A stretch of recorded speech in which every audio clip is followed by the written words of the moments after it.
according to Christopher Bache, who I interviewed recently, who did LSD in the Mind of the Universe, toward the very, very end of it, he said the Holy Grail was to actually feel all of this light, all of this beauty in our body. Well, we're in our bodies, not when we're out of them.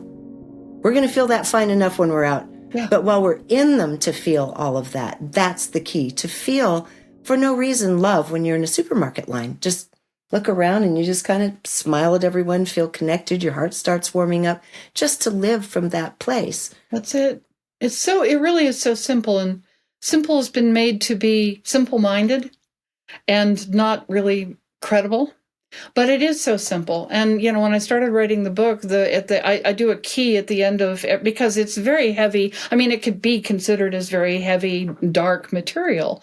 And I didn't. Some of the chapters are just telling it head up, straight up. Yeah. Yeah. And so at the end of every chapter, however, there is a key to lighten it up. It's like, well, what can I do about this? It's just, don't just smack me around with this stuff. What do I do? Right. And so the first key was, I was sitting there racking my brains trying to figure out the first key, and I just stopped and I went and just tuned into my body, and I went, oh, that's the first key. Stop. Tune into your body and just feel what you feel. If you're frightened, or if you're concerned, or if you're this or you're that, your body is registering whatever the atmospheric energetic soup it's in, that you're being bombarded with. And your body knows. There's no separation between spirit and body. It's all one gig. Yeah, and your mind is usually the part that's getting in the way, that's making the inaccurate types of decisions and assumptions, when your gut and your heart are receiving the same information and responding even faster than the brain. We just override it. We've been taught to override it with logic. Yeah. Absolutely. Yeah, no, but I read that book that said, if I feel this way, I shouldn't feel this way, and this is what I should do about it, et cetera, et cetera, et cetera. Well, the very first thing is just start to feel, just start to tune in. And that's, again, go back to education. We have had everything leveled at us to teach us to just look to an external authority for information, whether it's Google or whether it's the teacher or whether it's President Biden or whoever, or never mind, or Bill Gates. The truth and the answers are always outside. No, the truth and the answers are always inside. They're never outside. They're always inside. For us, for you, for me. And that's the last thing we're taught or trained to trust, is ourselves.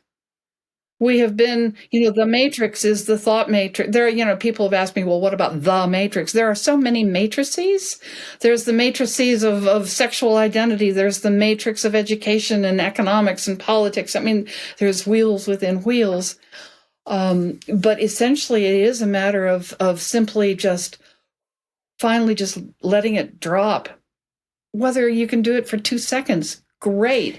Even for 2 seconds, you can access how you feel. You can access how you feel. And that's Ariadne's thread out of the labyrinth.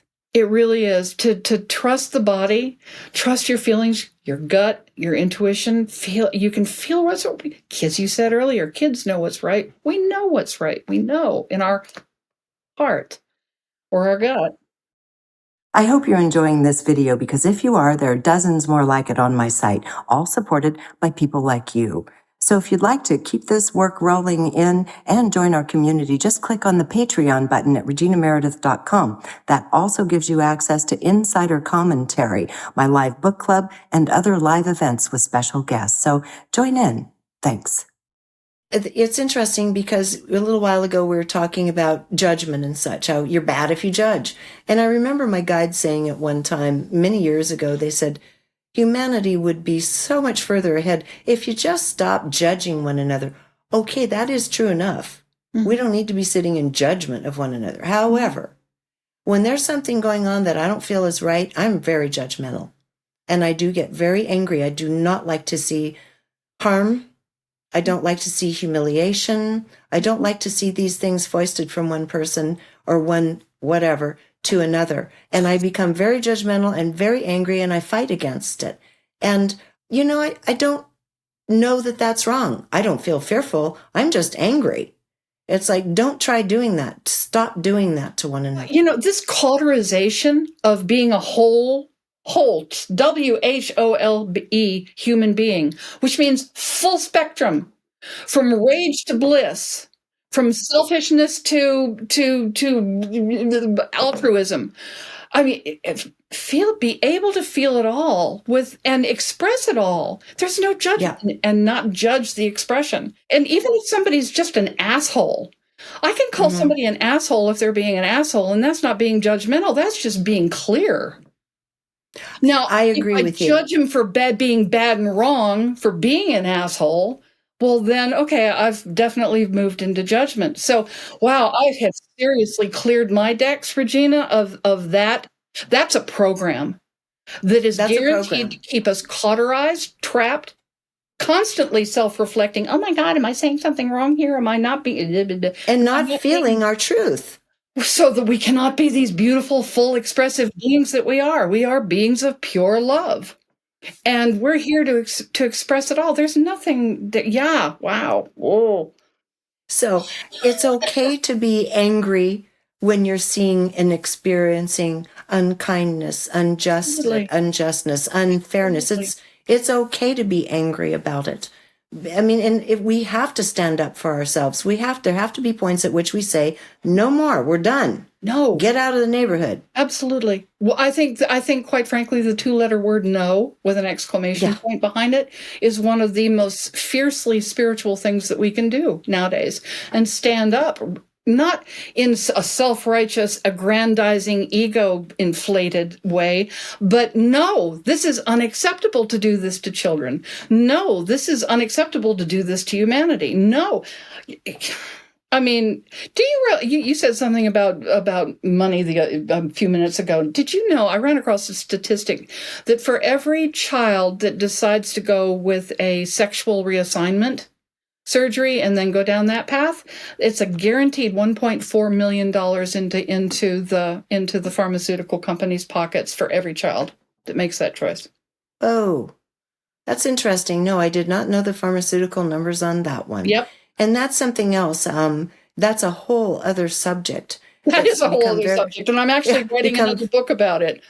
Yeah, it's very, very interesting because it has a lot to unpack in there. Yeah. I mean, yes, we've been very shoehorned into what sexual identity is supposed to be, and there are souls who want to break out of it. And then there are agendas to use souls to make a desire to break out of it from a place that isn't naturally even there with some people.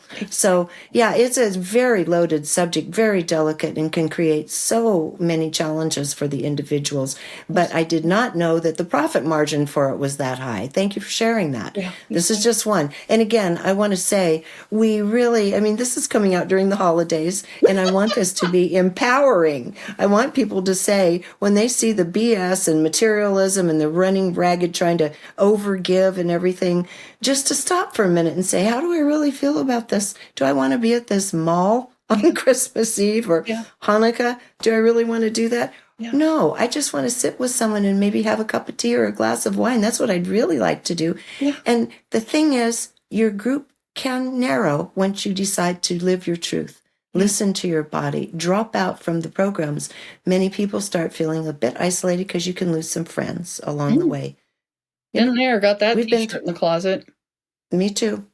Yeah. And so we have to have the courage to say, you know what, it doesn't really matter if anyone likes this. Yeah. I'm going to do what I think is right for me and for whatever I have to give to others. And this is my gift to the world as much as to myself. As I say, this is the most liberating undoing I have ever experienced, Regina, is finally taking the blinders off and looking square in the face of low-level forces that are intentionally ensnaring and dragging us down. We have been manipulated 6,000 ways from Sunday. It is just increasing. But the good part is there's so much light happening. There are so many people waking up. There is so much. It is time. That this agenda can only go so far until it is an anti-life force. It is a non-sustainable energetic consciousness If you enjoyed this video, be sure to subscribe to my YouTube channel. And you might also want to consider joining Patreon, which allows me to keep all of this content free and available to everyone. And if you're looking for like-minded souls, you might also enjoy my online community called Our Neighborhood. Links to join are in the description.